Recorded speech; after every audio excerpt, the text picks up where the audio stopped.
It is my great pleasure to welcome all of you to the panel, Cuba as a Tourism Destination for Americans. I have distinguished panelists here with me today. My name is Dr.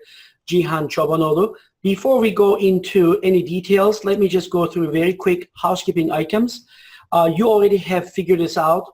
You already have seen in your control panel, there's something called raise hand. This will indicate to us that you can hear us. If you please take a second and click on raise your hand, that will show us that you hear us good and clear. Please go ahead and click, yeah, which I see. Wonderful. That's great. I appreciate it for all of you who are hearing us. Again, I apologize one more time that we were broadcasting before the actual time. Okay, and the other thing is that there is a questions and answers you can see on your panel again on the top. Throughout this panel, online panel, anytime you have any question, please feel free to write here questions. And throughout this session, I am going to moderate them and I will give them to our panelists. And without further ado, I would like to thank Association for North America Higher Education International for organizing and sponsoring this webinar. This webinar today, Cuba is a Tourism Destination for Americans, has been organized as part of the International Education Week, which is celebrated in the United States of America. That's a joint initiative between the U.S. Department of Education and U.S. Department of State. Just give you some conferences that ANE, Association of North America Higher Education International, organizes. The first one is IBA Conference, International Interdisciplinary Business Economics Advancement Conference, is going to take place next April on a cruise, and unfortunately this cruise is not going to Cuba yet.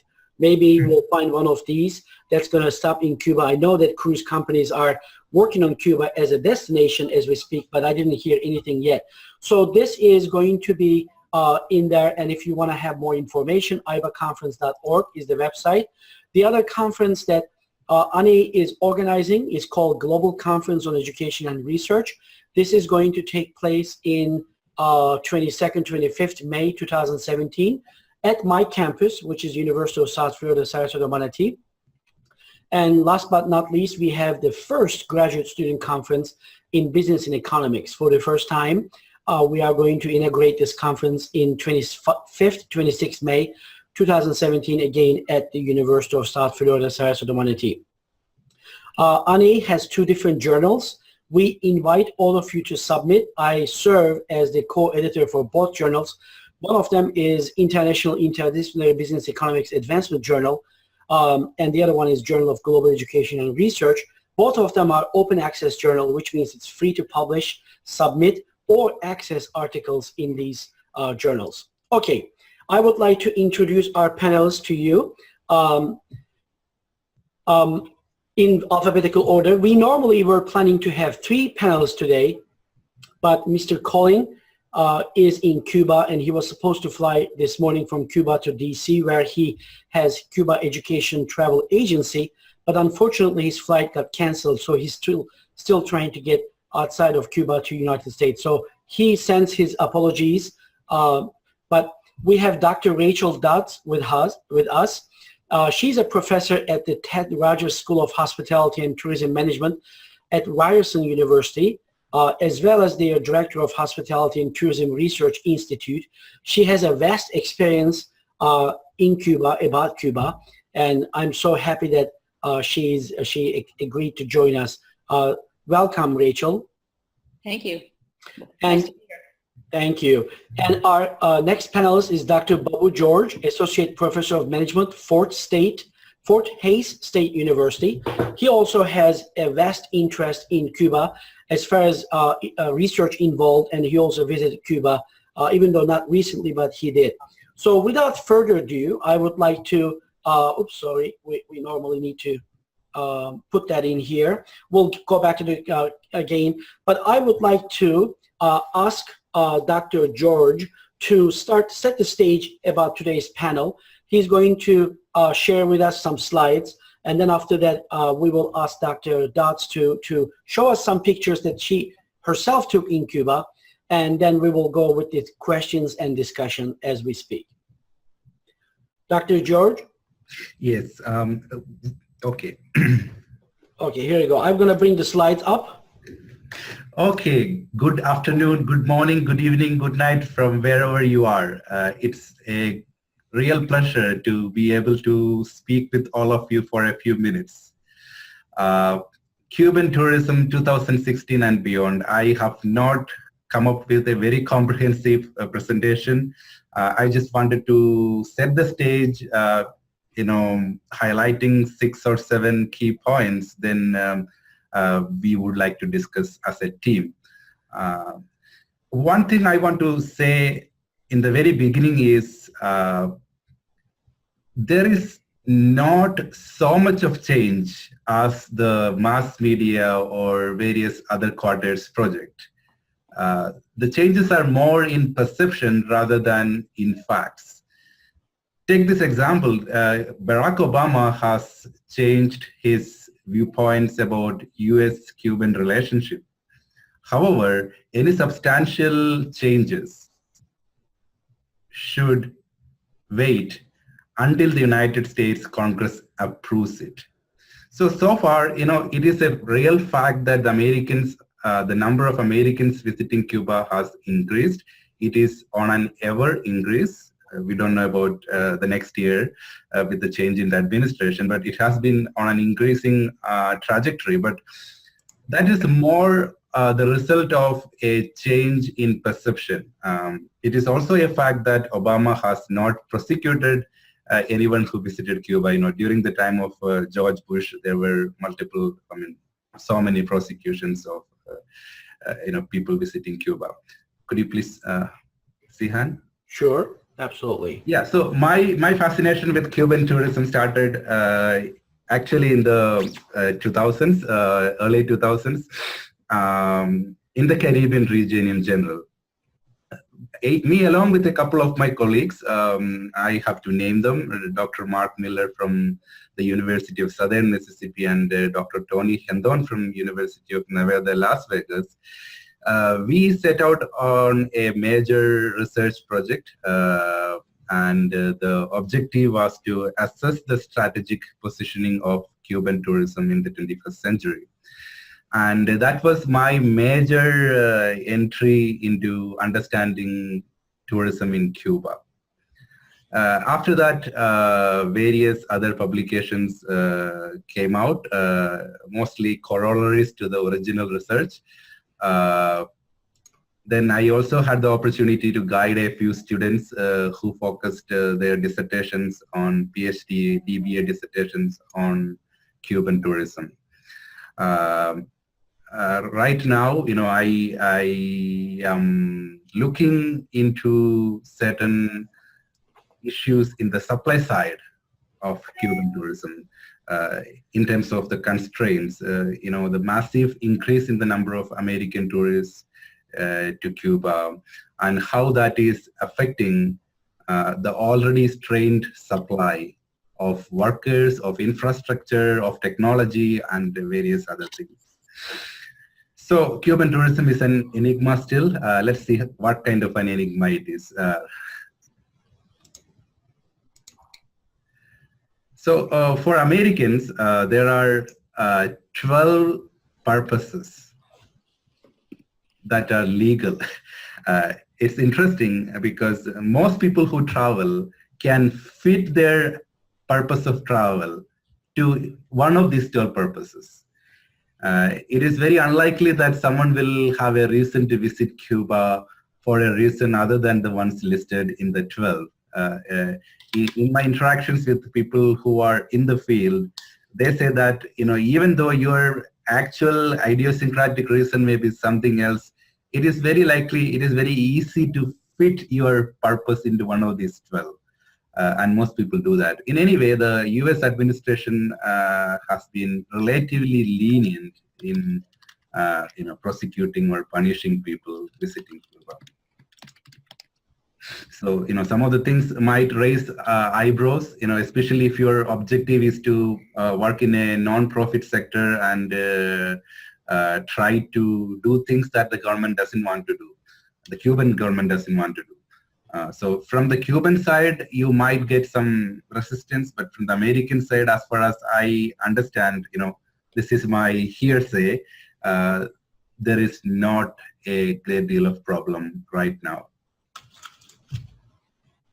So talking about the Cuban tourism industry, as we all might know, in the early 1950s, international tourism from the United States was thriving. That was much before, the embargo came, the early 1950s. Americans visited Cuba for gambling, sex tourism, and all kinds of quote-unquote evil. So, however, by the end of 1950s, things started changing. So, early 1960s saw entire shutdown of the U.S. tourist arrivals. After that, tourism in Cuba was mostly restricted to domestic tourism or tourism within the archipelago in the Caribbean region. 1980s, actually much before United States became more friendly in terms of travel to Cuba, international tourism restarted, especially from Europe and of course from Canada. 1994, the Ministry of Tourism, MINTOUR, was formed. The objective was to provide political direction for tourism development, just like in typical planned economies, communist societies. So, and also to monitor tourism development plans. There are a few other sub-agencies under the Ministry of Tourism. In particular, I would like to name these two agencies. They kind of control the propaganda of tourism, PR agency, Public Tour, and FinTour, the banking agency for tourism. Yes, please. Next slide, please. Yep. Yeah, if you see this slide, we can see that there has been a constant increase. It's not very big on the screen, but you can see Cuba is showing steady progress from 1995 to 2014. Now, generally the Caribbean region, the small island nations in the Caribbean as a whole is showing a similar trend. But one thing I want you to look at is the red graph, Puerto Rico. The American territory, it is struggling. One of the estimates, what I believe is more than other Caribbean countries, more than other Caribbean island nations, it is Puerto Rico that is probably going to face the heat of more tourism to Cuba. That is already the Puerto Rican economy is not doing really great, and I am unsure how this will have a impact. Okay, so Cuban tourism. If you look at the graph, it shows only until 2014. I have tried to collect more recent data, not fully authenticated, so I don't vouch for the information given in the slide. Yeah, I'm trying to make the slides bigger. I think people cannot see them, but okay, give me 1 second, please. I'm going to fix this. Is this better now? Yeah, that's full screen. Yes. Okay. Wonderful. Thank you so much. Yeah, sorry about that. Yeah. So, the latest statistics that I have given on the left-hand side of the screen, I am not able to authenticate it independently. The other one comes from World Bank and World Tourism Organization, World Travel and Tourism Council. But the one given on the left-hand side is coming from state agencies, but not fully believable. Anyway, by 2016, Cuba estimates a tourist arrival of 4.25 million tourists, massive increase. A lot of American tourists visit Cuba for this crazy reason. Before it all goes, the last minute visits, last chance tourism. That was one reason why a lot of Americans are flocking to Cuba, based on my qualitative inquiry. I wouldn't again say that I have got a certain quantitative numbers or figures to substantiate that. But a lot of American tourism can be explained in terms of this before it all changes, before Cuba ceases to be the communist Cuba. As of now, a big problem is the availability of infrastructure, especially when I was talking about this 60,000 hotel rooms to cater to this massively increasing demand for tourism. The other problem is American tourists have begun to price cut European visitors. American tourists, they book in advance. They are willing to pay much more than the average European tourists, just because of this reason. Before it all goes away, they want to see how Cuba used to be. In response to this, the government, the Mintour, is promoting homestays. So homestays and small-scale community-oriented projects are becoming popular, but I really do not know how that will have a, how that will impact in the future. The other thing is a lot of foreign-funded hotels are coming up, but again, there is no true market economy in Cuba. Governmental controls and regulations everywhere still rampant. The other issue is the increase in free independent travelers. It was much easier for Cuban government agencies to handle package tours. When a group of people come together, it was so much easier to handle them. But the increase in the free backpackers, independent travelers, the neo-hippies, it creates added problems. Perfect. This may not be really relevant for today's presentation, but I just thought, this is something that we did research on earlier. So tourism education is still in the hands of government.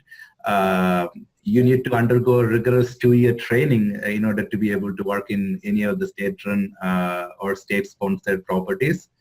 I also came to know that very recently this state agency has been keen to develop partnership with foreign schools.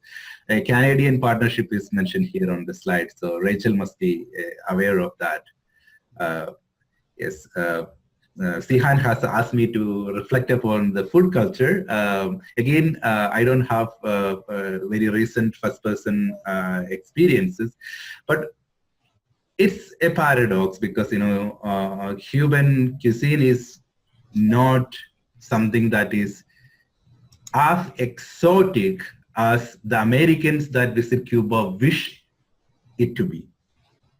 And when Americans visit Cuba and they see more familiar versions of cuisine that they expected it to be, that leads to disconfirmation of expectations.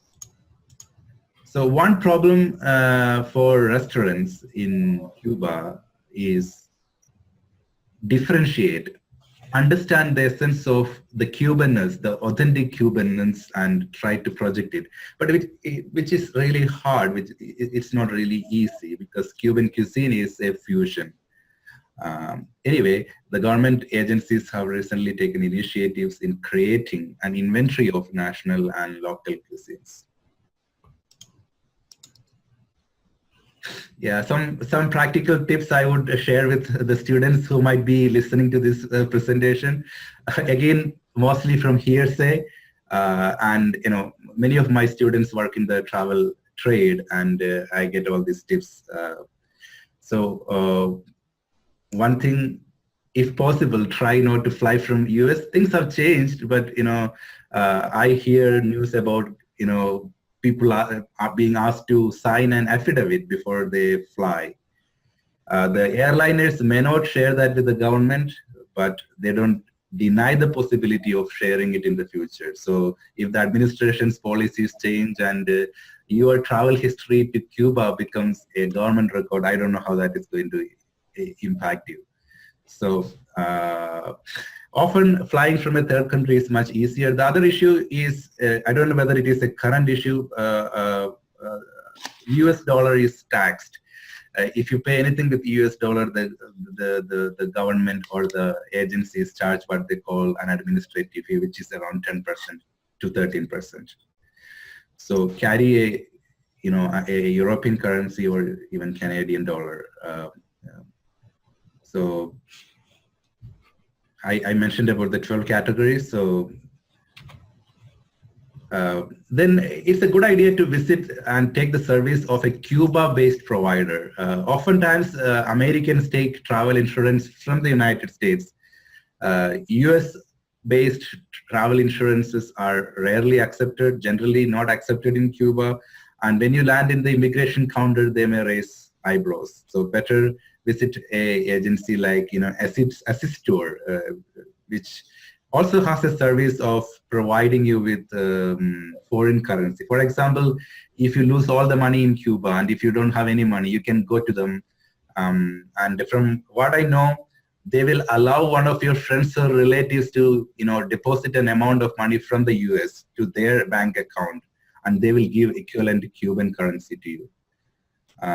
Then another recent change I came to know is you can import as much rum and cigars as you want. There has been a restriction that all the imports should be within $400 US. But again, it's a gray area now because many travel agents believe that cigars and rum are excluded from this $400 US limit. So it's a good idea to explore, but if you want to import these things, I wouldn't recommend that for students. But if you want to do that, yes. Thank you, yeah, you, Babu. I appreciate it. So I'm gonna go to Rachel. Rachel, I would like to start asking you.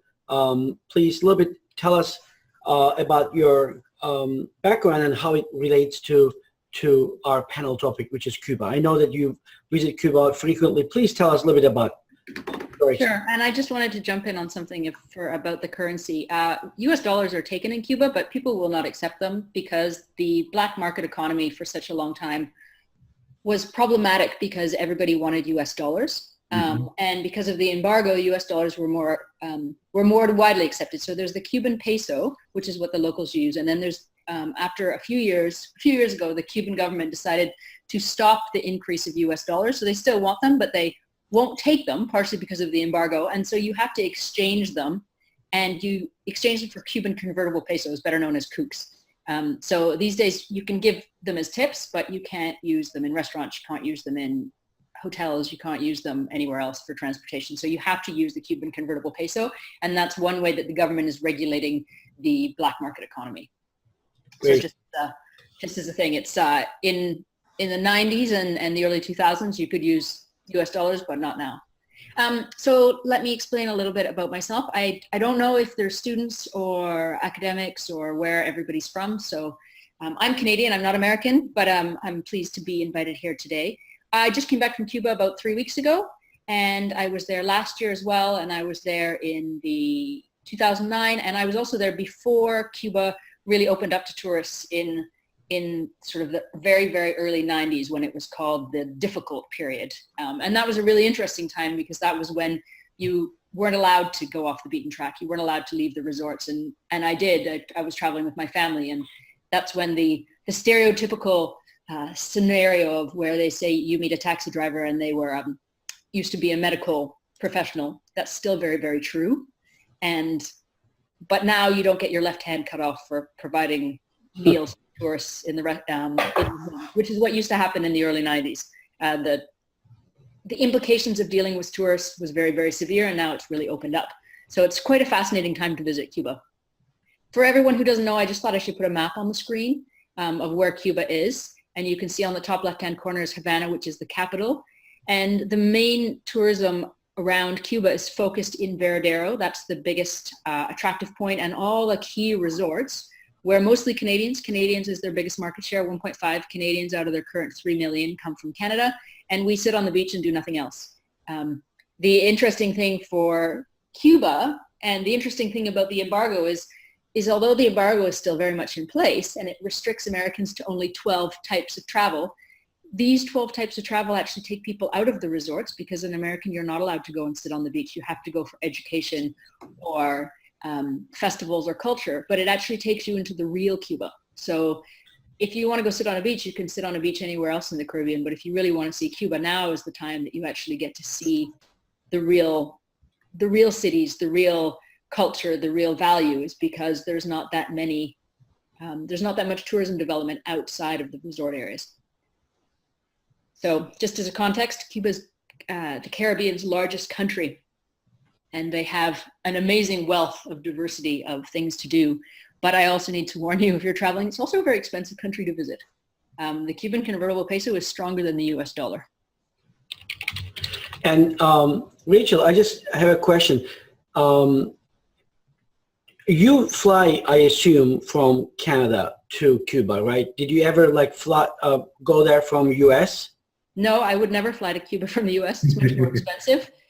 We can fly Cuba for Eastern Canadians. So I live in Toronto. So anywhere in Ontario or Quebec, which is sort of straight north of that red dot, it's the cheapest sun destination for any Canadian in Eastern Canada. So you can do an all-inclusive week package sometimes for $400 Canadian, which is about 300 US. If you travel from the US, so we were doing some surveys with American tourists when we were down in Cuba last month. The premium to fly from the US to Cuba is another sort of 25%. If you fly on regular scheduled airlines, it costs you a lot more. You can pay up to $1,000 for a flight. But if you fly from the US, you're looking at even more than that. So it's much cheaper on a package from Canada than it is, or even from Mexico, than it is to try and fly from the United States. I just received an email from Southwest. It said that it's starting flights from Tampa to Havana, and there is one more city, but I forgot where they fly. And then they said that it is $59. That was a promotion, one way $59. I went there to see, and they are starting at the end of November. I went to see if I could buy, but the $59 was not available. It was more like about $100, $150, which is much cheaper, I guess, than what you just quoted, which is wonderful news. Yeah, but don't forget, you're talking about Tampa, Florida, which is 50 kilometers away. Canada is 3,000 kilometers away. Right. One of the panelists is telling us their study abroad is using JetBlue and flying our return trip $154 from Orlando to Havana, each March 2017. That's about right. I wouldn't expect it to be more. It's not very far. That's great. Wonderful. Okay. I would like to ask the audience if you have any questions for our panelists. Please feel free to write this in the questions or chat. I've been following them as we go, which is great. So let me see. And Babu is also writing some other things. But one of the panelists, Julia, is from China. I believe that for non-Americans, visit Cuba from America doesn't have the same restrictions. Rachel or Babu, do you know anything about that? I don't know I don't know the nitty-gritties, but I am told it is far easier to fly from Russia, China, or some of these countries. I am told there is a direct flight from Beijing to Havana. Oh, really? That one I didn't know. That's wonderful. Yes. Great. Okay, then I would like to invite the audience to ask any questions if they have.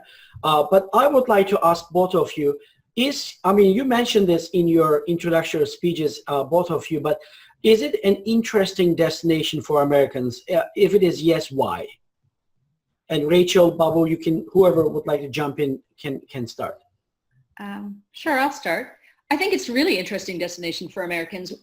Most of the Americans that I've met when I've been in Cuba say they want to come before the Americans go, which is kind of a funny thing. And right now there's more Europeans outside of the resorts than there are Americans. So even though the media is hyping it up, saying it's really busy, a lot of the first scheduled airlines flights from the United States are running half empty. So a lot of the Cubans are saying, where are all these Americans that the media keeps talking about? Because we don't see them. But it's a fascinating place to visit, mainly because if you look at the development of Cuba, the entire development has mainly been on sun, sea, and sand. And their plans for the next 5 years are also on sun, sea, and sand. They want to grow their hotel rooms from 60,000 current rooms to 80,000. So that's an increase of 20,000 rooms in the next 3 years because of their virgin beaches. But if you're American, you can't go to the beach just to sit on a beach like you would for an all-inclusive package, but that's what makes it so fascinating. The embargo, it's almost time warped. Raul Castro, who's currently the president, will not be serving another term after 2019, and it'll be a real turning point for Cuba. Already, private enterprise has cropped up. Already, there's more abilities to stay in local houses that are called casas. But at the same time, you'll see history and culture that is unparalleled. If you go to the ballet, it's the third best ballet in the world after the London Ballet, and I'm not quite sure why the second one, maybe the New York Ballet, because that's what they focused on. They focused, their medical system is bar none. It's the literacy rate is 99%. There's no crime, there's no drugs. It's extremely safe. And on top of all that, it's a very easy place. People are happy, people are friendly. A lot of people think that the embargo was put up to stop communism, but it's very interesting to go to Cuba and hear the Cuban sides of things. So anyone who's from the United States that doesn't always believe everything they hear in the media will be fascinated to go to Cuba and really learn about the real Cuba and the real history and the festivals and the events and the towns. I just put a couple pictures together of my recent trip to Cuba to show you that it's more than just the beach. This is just an example of architecture in Havana, and they have restored over 33% of old Havana, which is the most successful restoration process. And the next slide shows you San Cristobal is the restoration. They have basically turned around the old city of Havana. So what was crumbling and looked like Beirut after the war, some places are amazingly restored, and you walk 3 blocks out of the restoration zone and places will be crumbling on the ground. So it's a fascinating juxtaposition. Cuba's a country of contrast. What some people are making, this is a guy rolling cigars, and so the history is great. Some people will be making 50 kooks a month, which is about $50 a month, and living on that. And people are moving into the tourism industry because they can make up to $4,000 a month. So the influx of tourism is really changing the nature and the private enterprise of Cuba, which makes it an amazingly interesting place for Americans to go before American enterprise is allowed to get in. On that note too, however, if you try and book a hotel in Havana, my guess is it'll be booked up until September of next year.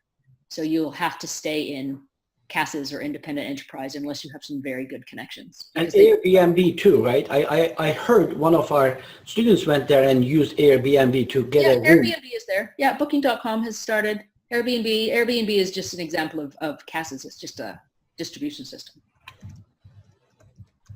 The other thing too is there's 60,000 old cars. My worry about the embargo lifting is that once the ferry to Miami is due to open, and you can just imagine that in a city, the capital city, where you have donkey carts and old cars that have been pieced together with parts of toasters, etc., because of the U.S. embargo not being able to get anything, what's going to happen when this ferry opens and all these old cars are just going to leave right back to the United States? So I think that's one of the reasons why Americans want to go before it comes. And this is a picture of Trinidad. You can see the beautiful mountains behind. It's also a UNESCO heritage site.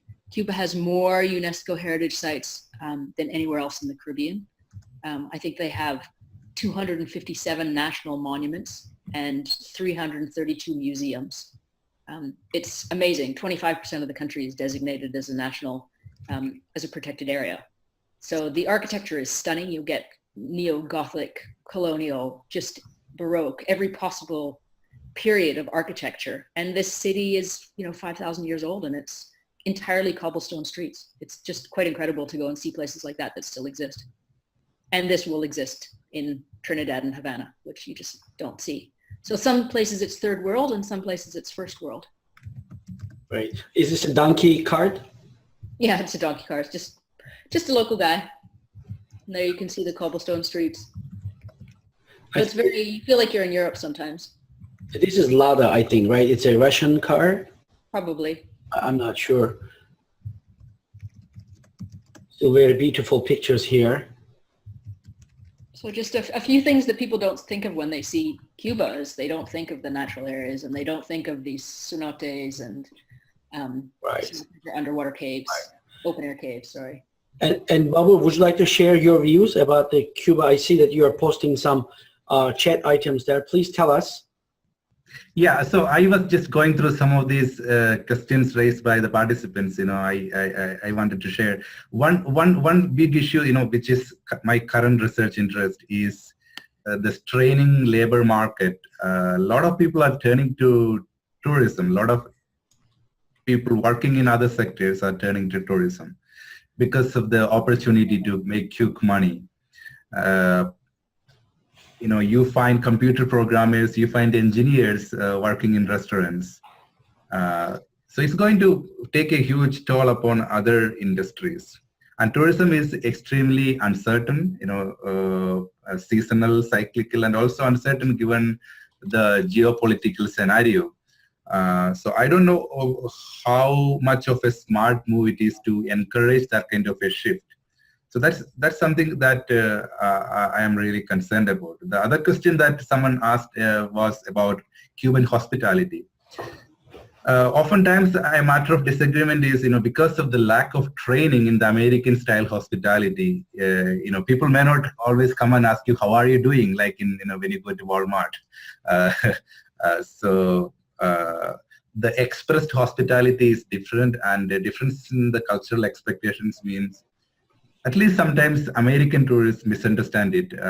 I have been doing a user review analysis using this IBM software, IBM Watson, and I figured this out that there is often a misunderstanding in the minds of American tourists. When American style responses are not given, American style smiles are not given, many American tourists think, no, Cubans are not really hospitable, which is not true. Right, Yeah, that's great. I agree. You should also note too is that the service is depending on where you are. If sometimes in a casa you could stay in a local Airbnb, and the quality is not consistent. So one could be absolutely amazing, and the people will get up at 6 o'clock in the morning to make you the most fantastic breakfast you could ever imagine and help you with your bags and be wonderful. And the next one you stay in might have cockroaches running across the floor. One restaurant you may go to has the most amazing, interesting food. The food in Havana is amazing now with the amount of independent restaurants popping up. But you could go to another restaurant, you could wait 45 minutes for your bill. Mm-hmm. So right. This is great. Thank you. One question came from one of the audience members. Is it? Can you please let us know about the residents' attitudes toward tourism development in Cuba? So what do Cubans think? Do they welcome tourism? Currently, they welcome tourism. I think, there's a number of Cubans that have only been alive during the embargo. And there's been a number of Cubans that have left. Some people are somewhat cautious about here's an example. So the University of Havana, the hardest program to get into is hospitality and tourism, because they have to be able to speak English as well as a second language upon graduation, French or German or something else. Their grades have to be the highest, but it's still oversubscribed because people know that working in the tourism industry will make them more money than they ever would. So one of the issues of the socialist government is that people don't make very much money. So it's not uncommon. The average wage is $50 a month. And if you're working in the tourism industry, you can make 10 times that amount. So right now it's very positive, but a number of, on the ground when I've been talking to locals, they are concerned about how quickly some things are developed. The sewage infrastructure is not very good. Parking is not very good. They have water scarcity issues. There's been no planning for the amount of resorts that are going to be developed for the water. They plan to tap it from the mountains, and that could be disastrous for the country. So there's also sometimes, it was more so in the early 90s when you as a tourist would go into a store and you would bypass the ration system and you could buy everything first, and the Cubans were made to wait. That's changed a lot. So the level of equality and opportunity in private enterprise has actually been welcomed by most Cubans. Baba, would you agree? Yes. So I'm just typing it. In terms of tourism, generally, in my understanding, there is a positive preference, positive perception. However, there is also a perception that top employment, senior positions in the industry often goes to outsiders, especially in the partnership properties. One group of stakeholders that are really happy about tourism development, in my understanding, are the Cuban Americans. They send money back to Cuba. Many of them have invested in second homes, and these second homes have become tourist stay properties. So it's kind of beneficial. And again, people find an additional means of livelihood. So I agree with Rachel, everything what she said. Yeah, these are my additional 2 cents. Great. And there is another question from one of the audience members. She says that I know there's a popular destination called Little Havana in Miami. And there are a lot of Cuban people in Havana. And I assume that these are some of them are the ones that go after the revolution. Is there any relationship between the Little Havana in Miami and Cuba? I guess she's asking, is it authentic?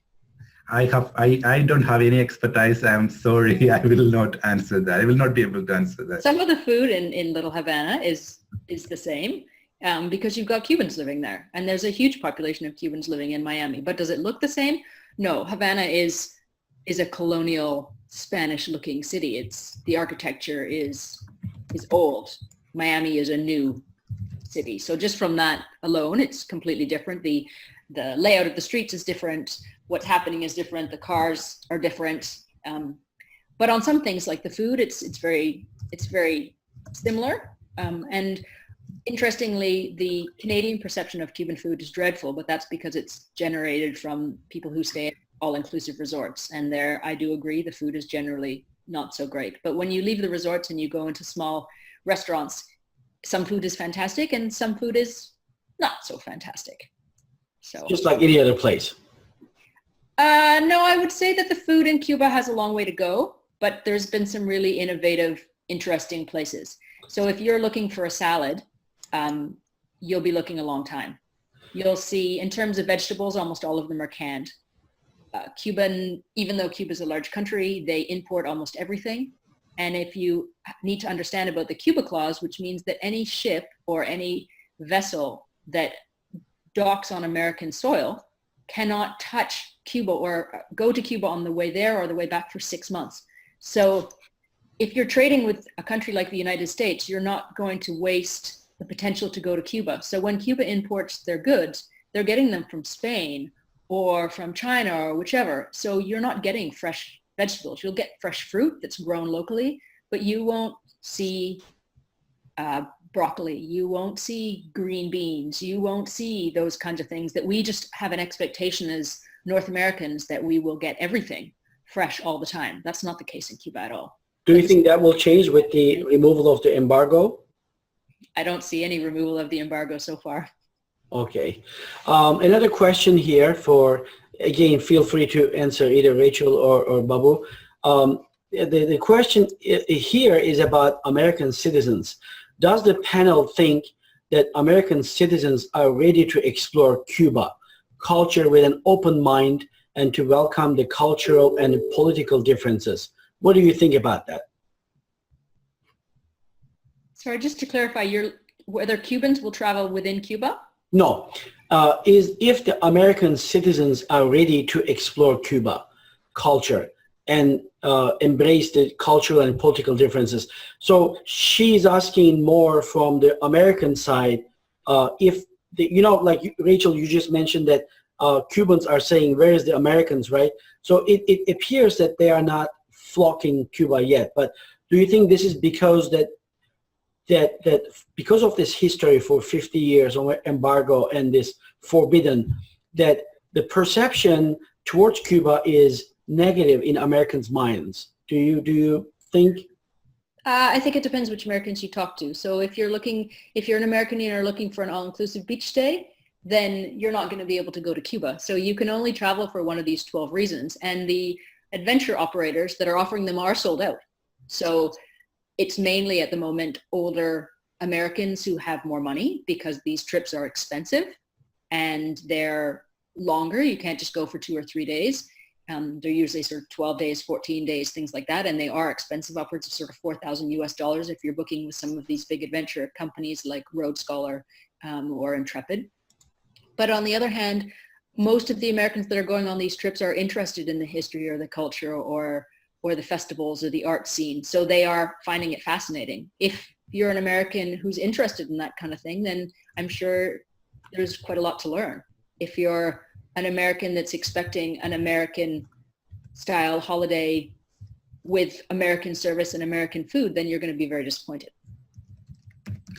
Yes. So in my view, it may seem like a kind of overgeneralization. However, Americans, wherever they go, they have the kind of,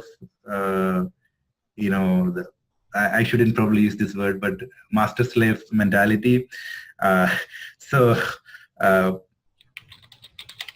It's very rare to find Americans going to a place for cultural exploration or seeing a place from the viewpoint of the residents. I think that's repeating even in the case of Cuba. Yes, Americans are going and gazing at the frozen time period in Cuba, time frozen for so many decades, but they are looking at it from the American prism, colored glass. I really don't think Americans absorb or assimilate the Cubanness when they reach there, except a minority of backpackers. That's very problematic. Right. And one more question from the audience members. If Cuba wants to attract more tourists from US, what changes do they have to do to achieve this? Any suggestions? You mentioned some of them, right? You said the hospitality as we perceive in America is different in Cuba. Maybe service standards. And Rachel mentioned about, like, if you're going to get a salad, you're not going to find it. Or if you may get a wonderful meal, but you're going to wait 45 minutes for your check. Do you think those are the things that they need to work on? Or maybe not. I don't know. Maybe that you may suggest that they would stay authentic. That might be the thing that attract people. What are your thoughts about that? I think there's a difference between being authentic and being service-oriented. So some places in Cuba are very service-oriented, but not to the level of American standards for the most part. The infrastructure is still struggling sometimes. If you open a ferry terminal in Havana, for example, and let American cars and people drive over, it would be catastrophic because they just don't have that many vehicles right now. So that, from an infrastructure point of view, would be terrible. If cruise ships, they're building a cruise port in central Havana, which is the most visited destination after the beaches. If you allow 3,000 people to vomit onto a town, you'll absolutely ruin, I think, personally, the experience that Cuba has to offer. Only time will tell what's going to happen for those kinds of things. The Cuban government is well aware, and Cuban people are well aware of the mistakes that other destinations have made. The difference will be is whether they actually plan and mitigate these issues before it actually arises. And I think that's why, of all the Americans that I've ever talked to in Cuba, that's one of the reasons they want to go, is they want to go before the Starbucks show up on every corner, before American business mindset arrives in Cuba, because the authenticity is something that's so fascinating. But on the other hand, the service level for many is not up to American standards. I stayed in a supposedly 4-star hotel in Havana and paid a fortune for it a few years ago. And I was stunned at what I paid for and what I received. And I'm Canadian and I'm well-traveled. But it depends. I think they definitely need to work on their service. They definitely need to work on their expectation levels. And but if you go on an all-inclusive 4-star hotel trip to Cuba, it's gonna be pretty much the same as if you go anywhere else in the world. It's just gonna be 1 star lower, because a 4-star Cuban hotel is more like a 3-star Jamaican hotel. So it really depends on what the expectation of the visitor is. Babu, what do you think about the same question? So I just noted my comment there. The unique competitive advantage that Cuba possesses will erode so fast if it opens up to everyone. It will just become another place in the Caribbean. Of course, Cuba has a lot of specialities, but the mass tourists are generally interested in a few things, and the minority attractions. The Cuba is extremely attraction diverse, but the minority attractions, the attractions that are not of interest to the mass tourists, will wither away. I believe Cuba should continue to remain a niche tourism destination, at least for the next decade, and then maybe slowly develop the infrastructure. The infrastructure is so poor. The airports cannot handle tourists. Airports cannot, hotels cannot accommodate people. There is not enough transportation, ground transportation. So I think it should be a slow and gradual process. And it should not be, Cuba should not be for Americans alone. Cuba should not be for Americans alone. And it's a strategic move, because tomorrow the relationship might soar again. So what will be the future of Cuban tourism if the next president put a ban on travel? And I think Babu is very right that they need to focus on it. The interesting thing, although the Cubans have really learned a lesson, their plan right now is to build 20,000 new rooms, all on virgin beaches, such as Caya Sabanal, Caya Cruz, Caya Romano, all along the North Shore, which is completely away from the local population. It's away from the culture. It's away from the history. So although the history, the culture, the cities, and the natural areas are their true differentiator, Cubans are actually building, along with their 51% public-private partnerships with Iberostar and Spanish hotels, and will be American hotels soon. They're completely contradicting what they say that their differentiator and their unique selling point is. So in Canada, their entire marketing campaign is authentic Cuba, but yet 1.5 million tourists from Canada go and sit on the beach. So it's very contradictory, and Cuba is contradicting themselves. So the best thing for the Americans, I think, the best thing for Cuba will be as if the embargo is not lifted and the 12 ways to travel to Cuba remain. Because as soon as if it is entirely lifted, Cuba will change overnight. And I'm not surprised why so many people want to go now. We have about 5 minutes left for the panel. I just would like to ask you, there's quite a few students in the panel right now. If you were to give some ideas to these students about research topics in regards to Cuba and Americans or elsewhere, what would you say? Are there any, I know that you both have conducted research in this regard, but with the new developments happening, are there any topics or things that you would like to suggest to students to look if they are looking for a topic for their thesis or project or class project, whatever that might be? Oh, I have thousands, but please go ahead. Start. Please go ahead, Rachel. Well, for me, what my main research focuses on sustainable tourism, and I think the impacts of the cruise ship would be a very interesting potential subject to look at, is what the implications of a cruise terminal and cruise tourism would do to Cuba. I think another really interesting thing would be, I think if you're visiting Cuba and you really want to do proper research, you need to be able to speak some Spanish. So the level of English is not very high in Cuba still. People are extremely educated, but they're not necessarily English speaking. They're Spanish speaking nature. So I think the perceptions of Cubans versus Americans, I just had some of my students go down and ask American perceptions of Cuba and why they went and how different it was to what they thought before. That was a very interesting topic. I think the another really interesting class project would be to determine the key unique selling points of Cuba, and from a marketing perspective, why the unique selling points are not being used as differentiators for countries. And this could be Cuba compared to Jamaica, or the threats that other Caribbean countries see for Cuba opening up to American tourists. Bob, anything you want to add? Yeah, I just, I typed a couple of questions there. So, it's very difficult to say offhand, a set of interesting questions. I believe it's a good idea to see why, someone asked here, why Americans visit Cuba.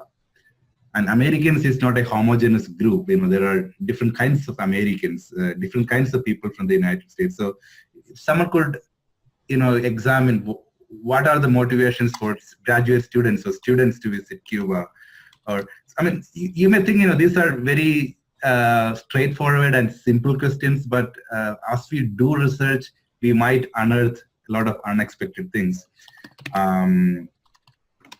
Another issue is, what are the motivations for people to, go in a package tour to Cuba versus as free independent travelers? Someone was talking about, one student, I think someone wrote here about the fear factor. Many Americans still prefer to, join a package tour because they are risk averse. So one issue to study is the role of risk. In terms of factual information, I would say that Cuba is much safer than many other countries in the Caribbean, thanks to the government control on everything. But a lot of Americans think that Cuba is very unsafe, so Americans have a tendency to prefer to go in groups. So that could be another issue to explore. Great. And Rachel, just add 2 more topics here. Rachel, would you like to just talk about them? I find it very interesting for all you Americans that you're not looking at what's going on with your recent election campaign and your recent winning president. And that may be, I can't really speak to it, I'm Canadian, but there's been a lot of talk around the rest of the world about the implications for other countries outside of America based on Mr. Trump's foreign policy, his perceptions on immigrants. There's a lot of illegal Cubans in the United States, and whether or not he's going to round them up and send them home and put a wall around Cuba as well. There's a number of different things. What's going to happen with Guantanamo Bay? I think it's a very interesting issue, and the embargo has been put on Cuba by the United States. Cuba did not put the embargo. The United States put the embargo. So it's up to the United States to lift the embargo. It's actually not up to Cuba. And there's a number of different elements, especially American Cubans who left in 1959 and still have expectations that property should still be theirs. And that's another really interesting research topic, that there's a lot of political pull within the United States government about Cuban interests based on 60 years of history. Another topic that fascinated me is how the institutions are changing. The social institutions, the economic institutions that supported tourism were informed by a different model of economy and society. And with the opening up, with the change in the leadership in Cuba, and with the change in institutions as a whole, not only tourism practice is changing, but also the institutional structures are changing. Some of you interested in the doctoral level could, pursue those things. The socialist communist institutions are slowly changing to market-focused institutions. So it's a good idea to map the changes. Great, wonderful. Thank you so much.